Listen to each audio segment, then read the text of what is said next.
2.5 লক্ষ বলে আসামি, সম্ভবত শুধু ঢাকা শহরে হত্যা মামলায় কয়জনকে গ্রেফতার করেছেন? আজকে আমরা পত্রিকার ফুটেজে দেখেছি ছাত্রলীগ যুবলীগের হাতে অস্ত্র চিহ্নিত করে পত্রিকায় লেখা হয়েছে ছাত্রলীগ যুবলীগ, পুলিশের হাতে ইউনিফর্ম পরা পুলিশ, জাজ্জল্যমান প্রমাণ, তাদের গ্রেফতার করছেন না। নাশকতা কে করেছে কোনো ফুটেজ তো দেখি নাই, কোনো ভিন্ন মতের দলের নেতার তো নির্দেশ দেখি নাই নাশকতা করো। হতে পারে ওনারা জড়িত আছে, কিন্তু এর কোনো প্রমাণ নাই এখনও। প্রমাণের আগেই 1000 গ্রেফতার করে ফেলেছেন। আর যেটা জাজ্জল্যমান প্রমাণ, মানুষের জীবন সম্পদের চেয়ে অনেক বেশি ইম্পর্টেন্ট। আমাদের প্রধানমন্ত্রী আপনি বলেন স্বজন হারানোর বেদনা আপনি বুঝেন।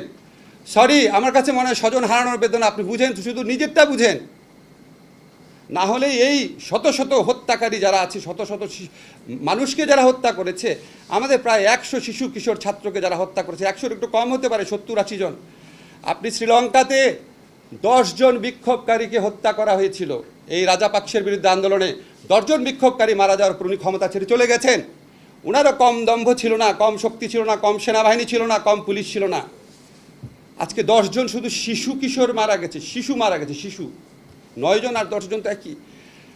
এই 10 জনের প্রায় কমপক্ষে 267 জন মানুষ মারা গেছে। আপনার পদত্যাগের দাবিতে যে সারা বাংলাদেশের মানুষ গণ আন্দোলন করছে না, এটাই তো আপনার সৌভাগ্য।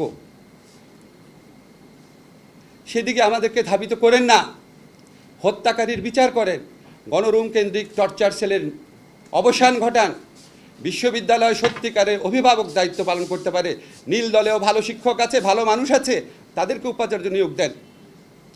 আজকে যে সমস্ত মন্ত্রীদের কথা বলা হয়েছে, আমরা দম্ভ দেখেছি, গুলি বর্ষণের কথা পর্যন্ত শুনেছি। একজন মন্ত্রী নাকি বলেছে আপনারা চেক করবেন যে তাদের কাছে নাকি এত গুলি আছে, প্রতি সেকেন্ড একটা করে গুলি করলেও 5 বছর শেষ হবে না। এদেরকে আপনি বিচার না করতে পারেন, এদেরকে মন্ত্রিসভা থেকে বাদ দেন, মানুষের বুকের ক্ষত দূর করেন, ক্রোধ দূর করেন, সব ঠিক হয়ে যাবে। মানুষকে আরও উত্তেজিত করে, মানুষকে আরও ক্ষত বাড়িয়ে আপনারা কিভাবে চান যে সব কিছু সবাই ভুলে যাবে? সব কিছুই যদি আমরা ভুলে যাই তাহলে তো আমরা মুক্তিযুদ্ধ করতাম না, তাহলে তো আমরা 90-এর আন্দোলন করতাম না। আমি একটু লিগাল ইস্যুতে কথা বলি। আজকে আপনারা দেখেছেন ডাকসুর একজন নির্বাচিত প্রতিনিধি, ভুয়া ভোটে নির্বাচিত না, ডাকসুতে ঢাকা বিশ্ববিদ্যালয়ের ছাত্রদের ভোটে নির্বাচিত সভাপতি, সাবেক সভাপতি নুরুল হক নূরকে কিভাবে টর্চার করা হয়েছে রিমান্ডে। এই ধরনের টর্চার বাংলাদেশের সংবিধানের আর্টিকেল 35-এর সুস্পষ্ট লঙ্ঘন। রিমান্ডে নুরুল হক নাহিদকে যে অত্যাচার করা হয়েছে, তার সারা গায়ে আমরা যে আঘাতের চিহ্ন দেখেছি, এগুলি সংবিধানের সুস্পষ্ট লঙ্ঘন। আজকে রিমান্ডে নূরকে এইভাবে মারার পর আবার রিমান্ড দেয় আদালত। এটা কোন আদালত? আমি আইনের শিক্ষক, এটা কোন আদালত? সুপ্রিম কোর্টের কাছে আমার আহ্বান, প্রধান বিচারপতি আপনার কাছে আমার আহ্বান, এই যে সুপ্রিম কোর্টের নির্দেশনা রয়েছে রিমান্ডের ক্ষেত্রে, এই নির্দেশনা লঙ্ঘন করে নিম্ন আদালত কিভাবে আবার তাদেরকে রিমান্ডের আদেশ দিচ্ছে? আপনি তাদের বিরুদ্ধে ব্যবস্থা নেন। সুপ্রিম কোর্টের নির্দেশনা অমান্য করছে। যেই বিরোধী দলের ভিন্ন মতের যে মানুষই যায় তাকে রিমান্ডে দিয়ে দেয়। রিমান্ড দেওয়া কি বাংলাদেশের সাংবিধানিক আইনে পরিণত হয়েছে? রিমান্ডে দিতে হবে? নিম্ন আদালত কেন কাজ করতে পারছে না? নিম্ন আদালতের উপর আইন মন্ত্রণালয়ের একচ্ছত্র আধিপত্য কায়েম করা হচ্ছে লাস্ট রুলসের মাধ্যমে। আমি উচ্চ আদালতের কাছে প্রার্থনা করব, আপনারা স্বতঃপ্রণোদিতভাবে অনেক ব্যবস্থা নিতে পারেন। গণস্বাস্থ্য কেন্দ্র থেকে চিকিৎসাধীন অবস্থায় জোর করে কেন সমন্বয়ককে তুলে নেওয়া হয়েছে? এডিবির বিরুদ্ধে ব্যবস্থা নেন। আমরা আপনাদের দিকে তাকিয়ে থাকি, আপনারা সংবিধানের রক্ষক, আমাদের লাস্ট রিসোর্ট।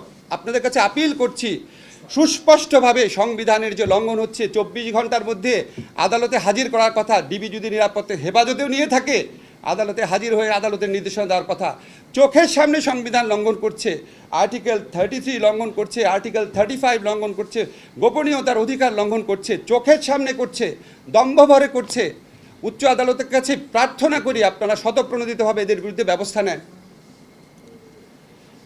আরেকটা কথা বলে শেষ করছি, আমাদের মুক্তিযুদ্ধের চেতনা হচ্ছে অন্যায়, অবিচার, অত্যাচার, নিপীড়নের বিরুদ্ধে যুদ্ধ। আজকে কোটা সংস্কার আন্দোলন না, এই আন্দোলনে বাংলাদেশের যত মানুষ আছে, যত ছাত্র তরুণ জনতা আছে, তারা হচ্ছে মুক্তিযুদ্ধের চেতনার প্রকৃত বাহক। যারা তাদের উপর গুলি চালাচ্ছে, যারা অপপ্রচার চাচ্ছে, নির্যাতন করছে, গণগ্রেফতার করছে, তারা হচ্ছে 2024 সনের রাজাকার, কারণ তারা গণমানুষের বিরুদ্ধে দাঁড়িয়েছে। শেষ কথা বলে করছি, আমাদের মুক্তিযুদ্ধের সময় আরেকটা ঐতিহাসিক ঘটনা ছিল। আমাদের বঙ্গবন্ধু বলেছিলেন ৭ই মার্চের ভাষণে সম্ভবত, রক্ত যখন দিয়েছি আরও রক্ত দিব, এদেশের মানুষকে মুক্ত করে ছাড়বো ইনশাআল্লাহ। আশা করি ঠিকভাবে বলেছি।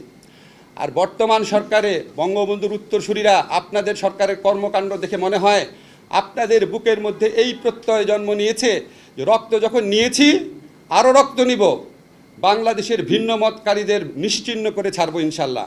Please stop it.